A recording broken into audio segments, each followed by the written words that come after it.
Assalamualaikum warahmatullahi wabarakatuh. Welcome back to CISP Channel Sharing and Learning. Salam sejahtera buat teman-teman pejuang DIP ASN P3K 2021. Oke, H-1 ya teman-teman. Besok sudah mulai nih untuk pelaksanaan tes P3K 2021. Jadi teman-teman pastinya untuk prepare segala keperluannya sudah selesai ya. Apakah itu harus ada swab di H-1, lalu deklarasi sehat dan lain sebagainya itu harus sudah clear semuanya gitu teman-teman. Jadi kalau aku sendiri sih H-1 menjelang pelaksanaan tes itu ya yang dilakukan udah kita relax dulu, kita jaga stamina, jaga badan supaya ya kita benar-benar fit, benar-benar sehat gitu ya. Nanti malam juga tidurnya cukup. Soalnya ada nih, kadang teman-teman yang katanya kalau besok itu tes, malamnya nggak bisa tidur gitu ya. Justru kita kalau besoknya tes ya harus tidurnya cukup gitu teman-teman. Jangan terlalu banyak terbawa ke pikiran gitu ya, karena nanti pastinya itu akan pengaruh ke fisik dan juga psikis kita gitu. Dan aku biasanya kalau H-1 itu belajarnya sudah tidak begitu seperti hari-hari sebelumnya gitu. Ini ya masih belajar tapi belajarnya lebih ke santai, agak santai gitu ya. Buka-buka catatannya kemarin yang sudah dibuat gitu, rangkuman-rangkumannya gitu. Terus lebih banyak ke kayak pembahasan di YouTube gitu-gitu teman-teman. Oke, jadi nih lanjut kita ke part 2 ya, seperti janji aku kemarin, karena kemarin kan sudah bahas soal wawancara. Untuk kisi-kisi yang pertama, yaitu integritas. Nah, sekarang kita lanjut ke kisi-kisi yang kedua, yaitu moralitas. Sebelum lanjut, jangan lupa teman-teman untuk like video ini, subscribe, dan nyalakan lonceng notifikasi supaya teman-teman tidak ketinggalan update video seputar P3K 2021 ya. Dan boleh juga nih teman-teman untuk update infonya ya dengan follow IG aku di cispi_47. Sekali lagi ya, cispi_47. Oh ya, buat teman-teman juga yang baru join di channel ini ya dan belum simak pembahasan kemarin part satunya tentang integritas, teman-teman bisa cek linknya aku sertakan ada di deskripsi. Oke, langsung ya. Ya, ini kemarin sih sebenarnya sudah aku bahas di sini tentang seleksi kompetensi P3K Jabatan Fungsional Guru 2021 ya, di mana wawancara itu ada 10 menit 10 butir soal dan nanti ada rentang skornya, tidak menjawab 0, kalau dijawab ada rentang skor 1, 2, 3, 4 gitu. Dan ini memang ada beberapa yang masih mempertanyakan ya, apakah nanti pilihan ganda ataukah urean gitu, teman-teman. Kalau aku sendiri sih lebih ke gini, kita siap saja.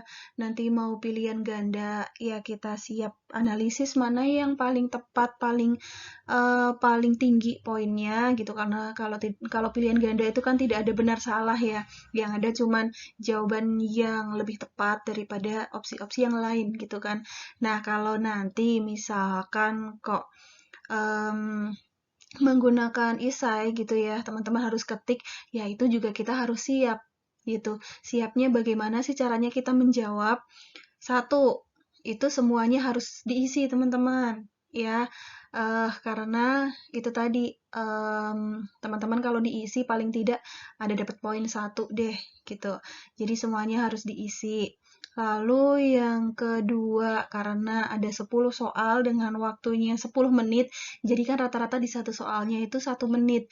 Jadi 1 menit itu teman-teman sudah harus selesai baca dan langsung isi gitu. Jadi baca langsung diisi. Kalau misalkan nanti isai ya, tidak ada waktu untuk baca 2-3 kali gitu teman-teman. Jadi apa yang terfikirkan buat teman-teman ya langsung saja diisi gitu. Yang ketiga, kaitkan lagi dengan nilai-nilai yang terkandung di dalam integritas dan juga moralitas itu sendiri.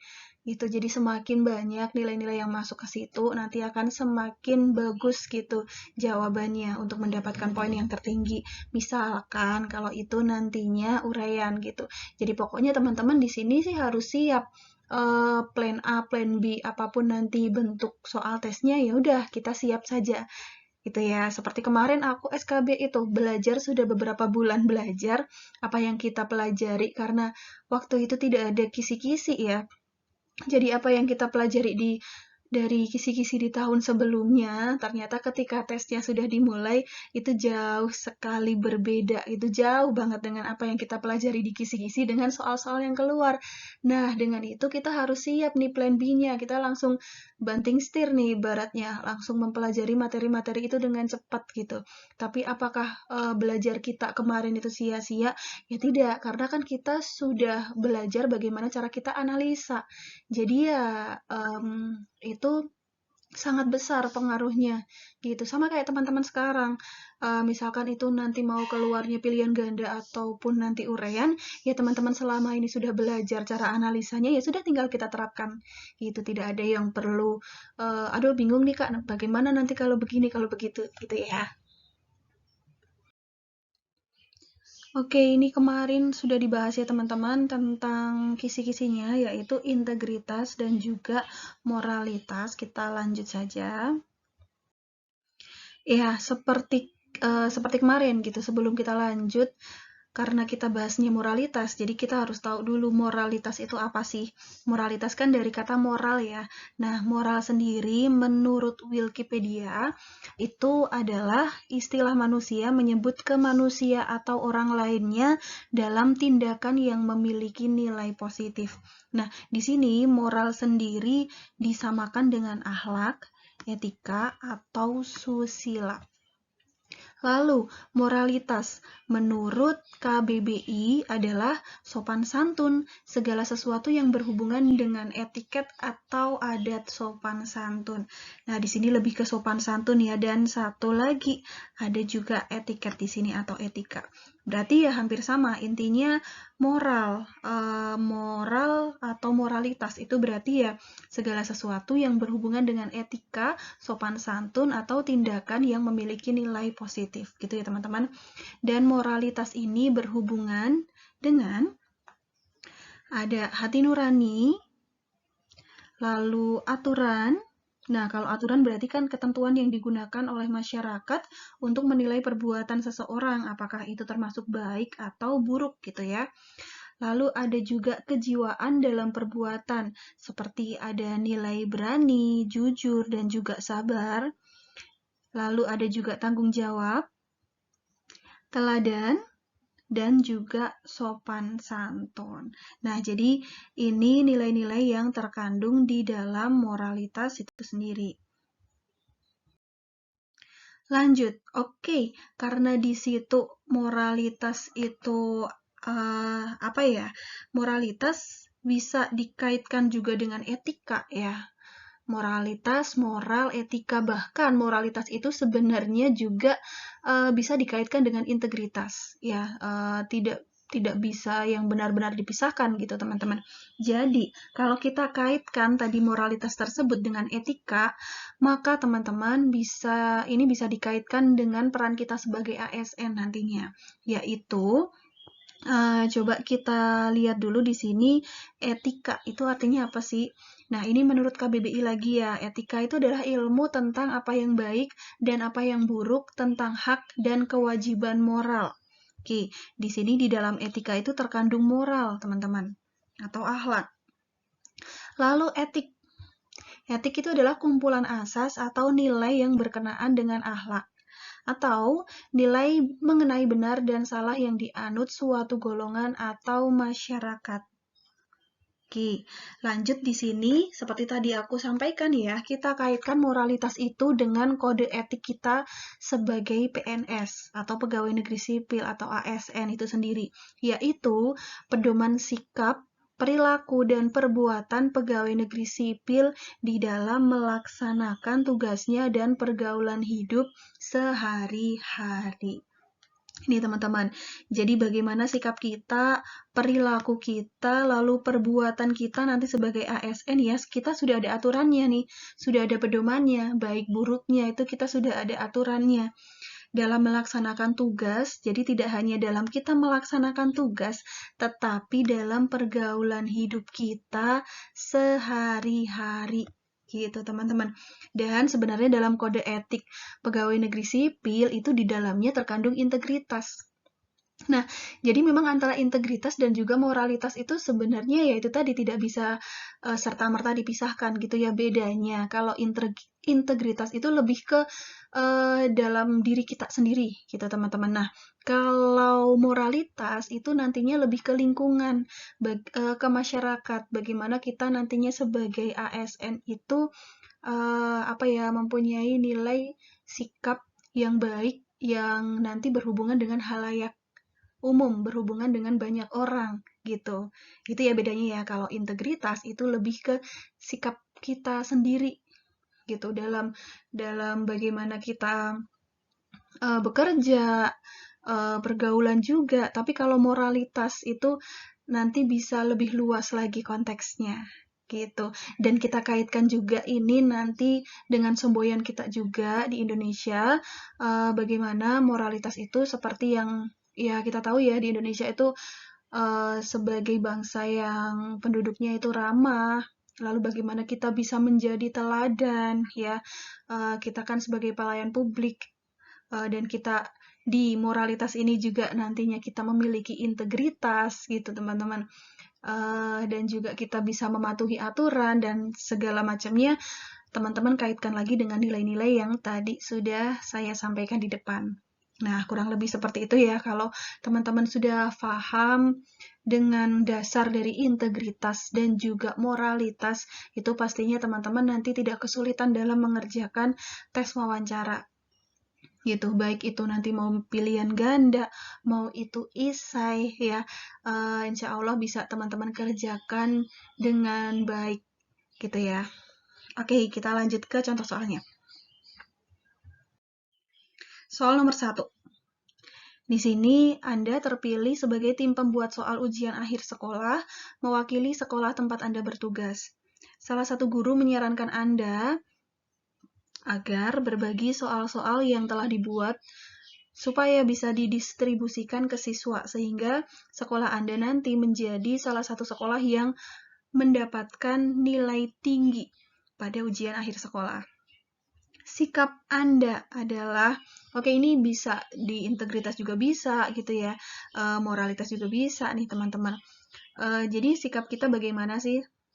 Yang pertama, memberikan soal yang Anda buat sendiri agar tidak terlalu kentara membocorkan soal. B. Menolak dengan tegas dan meminta guru yang Anda segani, yang disegani untuk menasihatinya. C. Menasihatinya dengan sopan dan memberikan kisi-kisi soal sebagai bentuk solusi. D. Menasihatinya dengan sopan karena itu merupakan perbuatan yang tercela. Oke, di sini ada aturannya ya, mengatur bagaimana baik buruk kita, kode etik kita sebagai guru gitu, apa yang harus kita lakukan. Jadi ada di situ aturannya, lalu ada juga tanggung jawab kita di sini, ada juga nilai sopan santunnya juga di sini ya. Oke, untuk poin 4 di mana nih teman-teman? Iya, tepat sekali. Poin 4-nya adalah yang C ya. Menasihatinya dengan sopan dan memberikan kisi-kisi soal sebagai bentuk solusi. Apa sih bedanya dengan yang D? Di sini yang D juga bagus, dapat poinnya 3. Iya, jadi kalau yang C itu karena ini kan kalau dilakukan nantinya dapat menimbulkan masalah ya. Yang C itu kita memberikan solusi nih dengan memberikan kisi-kisi soal. Kita tidak masalah ya dengan kita memberikan kisi-kisi soal karena memang itu diperbolehkan dan bisa dikembangkan sendiri untuk belajar anak-anak nantinya. Nah, kalau yang D itu hanya kita menasehati dan memberitahukan bahwa itu perbuatan tercela gitu tanpa adanya solusi. Jadi lebih tinggi untuk poinnya yang C.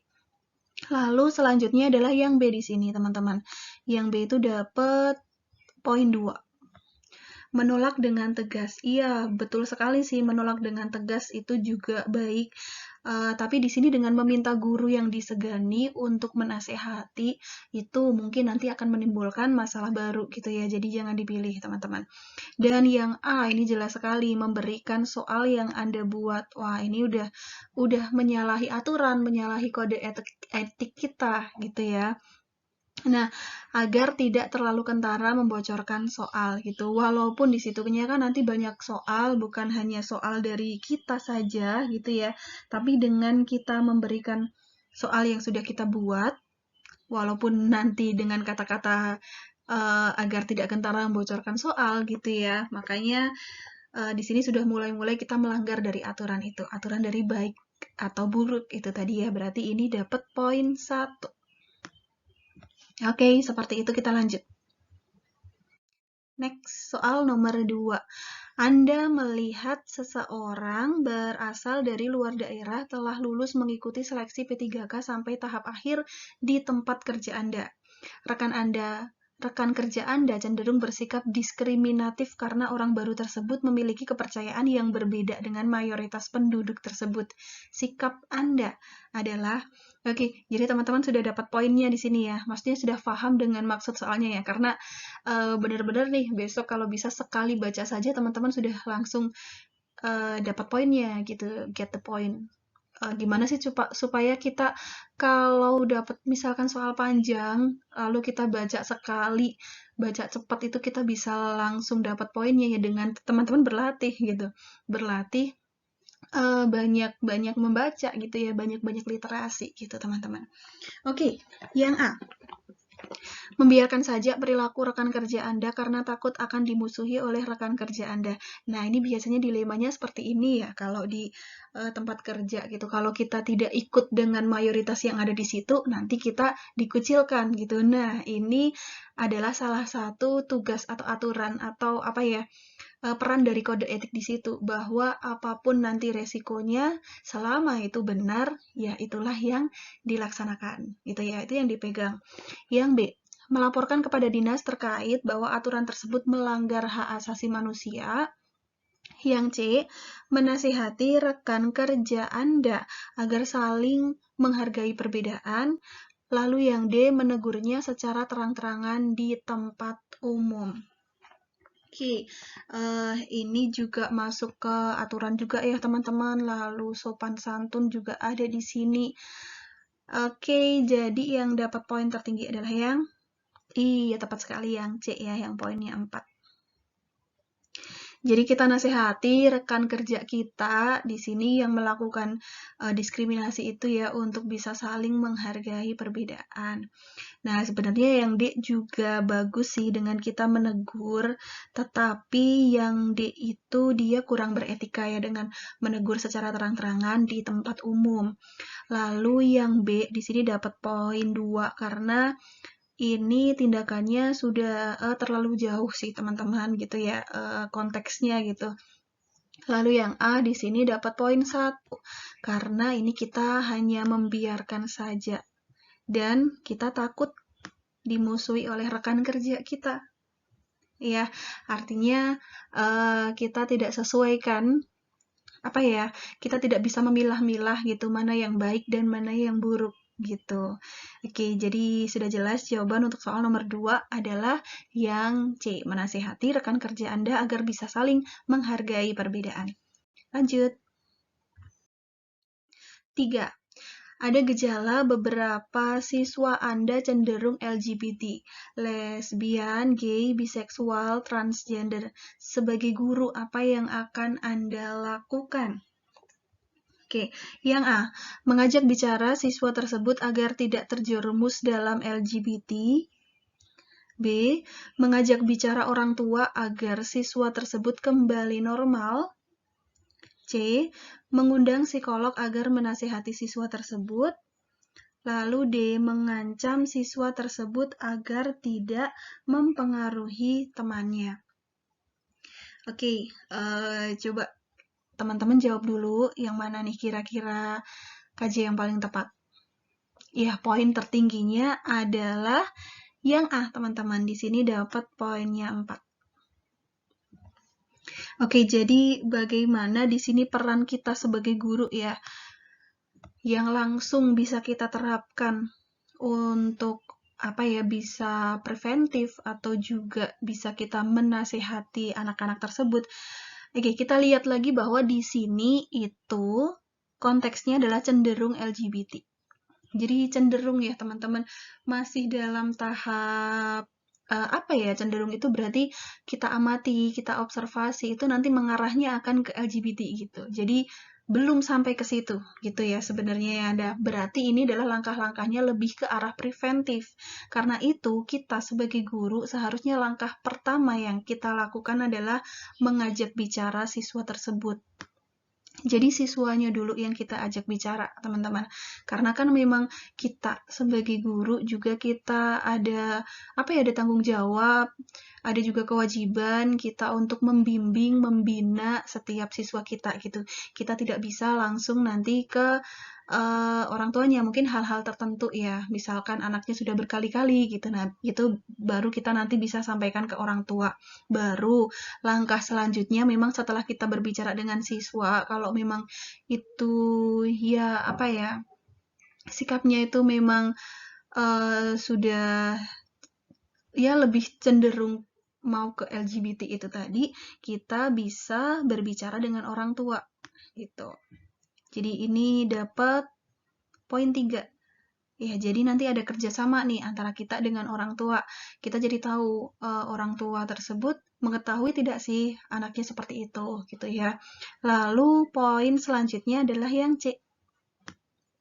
Ya, yang ini dapat poin 2. Mengundang psikolog agar menasihati siswa tersebut. Ini bisa kita lakukan kalau memang yaitu tadi memang sudah LGBT gitu itu ya teman-teman, sudah sudah lebih jauh lagi, bukan dari tahap preventif. Namun memang hal ini juga bisa kita lakukan, ada tahap-tahapnya tersendiri seperti tadi yang aku sampaikan ya, dari kita ke siswanya dulu, ke orang tua, mungkin nanti bisa kita undang psikolog gitu. Lalu yang terakhir adalah yang karena ini jelas ya kata-katanya adalah mengancam supaya tidak mempengaruhi temannya. Ini bukan solusi. Jadi ini dapat poin 1. Oke, next. Oke, next soal nomor 4. Dalam suatu kelas terdapat 3 anak yang berasal dari luar suku bangsa. Mereka memiliki ciri fisik dan logat bicara yang berbeda dengan teman-temannya. Pada saat Anda sedang memberikan tugas kelompok di kelas tersebut, semua peserta didik menolak untuk satu tim dengan ketiga anak tersebut. Sebagai pendidik, langkah apa yang akan Anda lakukan? Yang A. Memberikan wawasan kepada siswa untuk saling menghormati sesama dalam perbedaan dan menempatkan ketiga anak tersebut dalam satu kelompok. Yang B. Memfasilitasi terjadinya diskusi berdasar penghargaan dan penghormatan satu dengan yang lain. Yang C. Menempatkan peserta didik pada kelompok dan meminta semua menghargainya. Lalu yang D. Meminta ketiga peserta didik tersebut untuk menerima penolakan dari teman-temannya.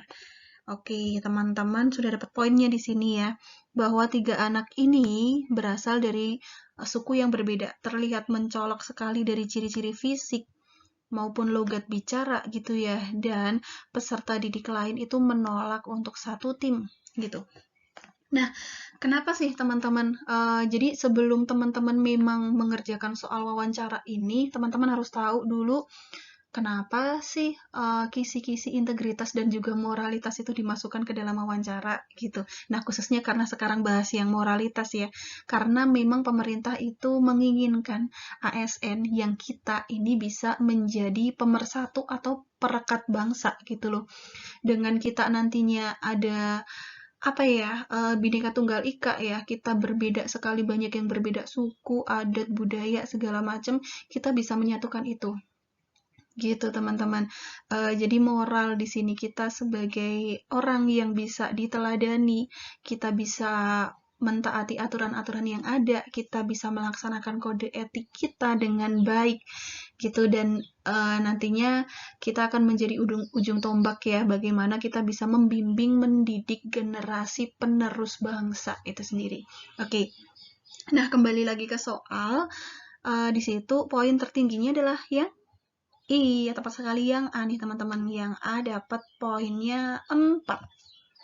Ya, yang A dapat poin 4. Kenapa nggak yang B ya? Gitu. Pasti nantinya ada yang tanya, kenapa nggak yang B? Oke, yang B di sini dapat poinnya 3. Biasanya kan teman-teman di sini nih, jadi ada diskusi nih. Kalau ada diskusi kan nantinya ada banyak masukan yang masuk, Kak, gitu. Kenapa tidak yang B, gitu. Oke, jadi langkah pertama dulu yang harus kita lakukan kenapa yang A?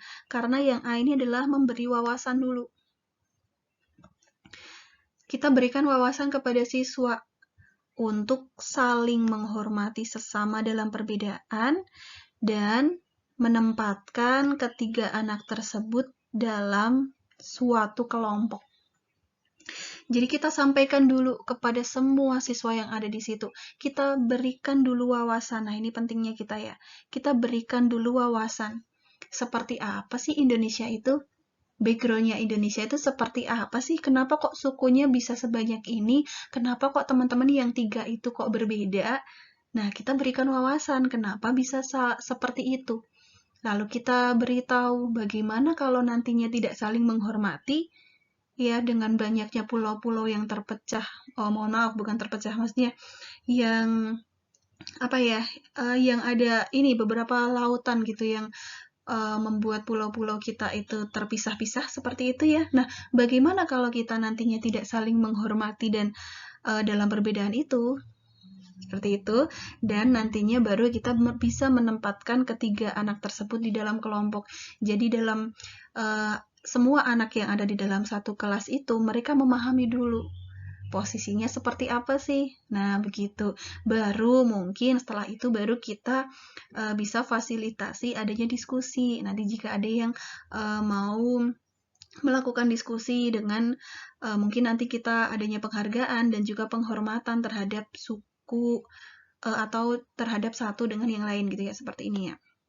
Dan gitu, kalau kita langsung ke diskusi tanpa kita memberikan wawasan dulu kepada anak-anak yang lain, nah nanti mereka belum bisa memahami seperti apa sih, kenapa sih harus menghormati, kenapa sih mereka yang berbeda itu tidak boleh didiskriminasikan. Nah, gitu. Lalu poin selanjutnya adalah yang C. Di sini dapat poin 2. Oke, menempatkan peserta didik pada kelompok dan meminta semua untuk menghargainya. Nah, ini mungkin nanti akan menimbulkan masalah baru karena kita memaksa saja ya, tetap kita tempatkan pada kelompok tersebut, lalu meminta semua untuk menghargai tanpa sebelumnya ada kita berikan wawasan dulu atau kita berdiskusi dulu gitu ya. Lalu yang D, dapat poin 1 jelas sekali nih teman-teman, karena di sini kita justru ini sama saja dengan kita melakukan juga diskriminasi terhadap ketiga peserta didik tersebut dong ya, karena kita meminta saja mereka untuk menerima penolakan dari teman-temannya. Nah, ini benar-benar bukan solusi nih, teman-teman. Jadi, seperti itu analisanya. Jadi, jawaban yang tertinggi poinnya adalah yang A, memberikan wawasan kepada siswa untuk saling menghormati sesama dalam perbedaan dan menempatkan ketiga anak tersebut dalam kelompok. Oke, next. Soal nomor 5. Tetangga Anda memiliki anak yang menyandang penyakit genetik. Kakinya cacat sebelah, sehingga jalannya agak pincang. Ketika menginjak usia SMP, anak itu mulai tidak percaya diri karena tidak kuat dibully temannya. Tragisnya, anak tersebut tidak naik kelas, sehingga mogok tidak mau melanjutkan sekolah. Meskipun Anda bukan guru dari anak tersebut, apa yang akan Anda lakukan? Oke, yang A, menasihati orang tuanya untuk membujuk anaknya supaya mau sekolah lagi. B, menasihati orang tuanya untuk mendaftarkan anaknya ke homeschooling. C, menyarankan melakukan konsultasi pada anak tersebut agar lebih percaya diri mau sekolah lagi untuk masa depannya. Dan yang D, mendatangi sekolah tersebut agar gurunya mengajak anak tersebut untuk sekolah lagi. Oke, konteksnya di sini kan anak tersebut memang ada penyakit genetik ya, dengan kakinya itu cacat sebelah gitu. Jadi bisa berjalan tapi sedikit agak pincang. Nah, dan di sini ketika menginjak usia SMP, berarti anak tersebut ini dari SD mau ke SMP gitu ya, mulai tidak percaya diri karena tidak kuat dibully temannya. Nah, anak tersebut tidak naik kelas. Oh, berarti di SD udah mau ke SMP, dia tidak naik kelas gitu ya. Jadi mogok, tidak mau melanjutkan sekolah. Nah, walaupun kita bukan guru dari anak tersebut, kita juga harus punya kepedulian ya terhadap lingkungan sekitar kita gitu, terhadap halayak banyak gitu, masyarakat yang lebih luas lagi. Jadi kontribusi kita apa sih yang yang kita bisa lakukan untuk sebagai solusi terhadap permasalahan tersebut. Yang mana nih teman-teman? Iya, tepat sekali jawaban yang paling tinggi ya poinnya di sini adalah yang C. Oke, jadi yang C ini kita menyarankan atau kita di sini melakukan konsultasi pada anak tersebut agar bisa lebih percaya diri dan mau sekolah lagi untuk masa depannya.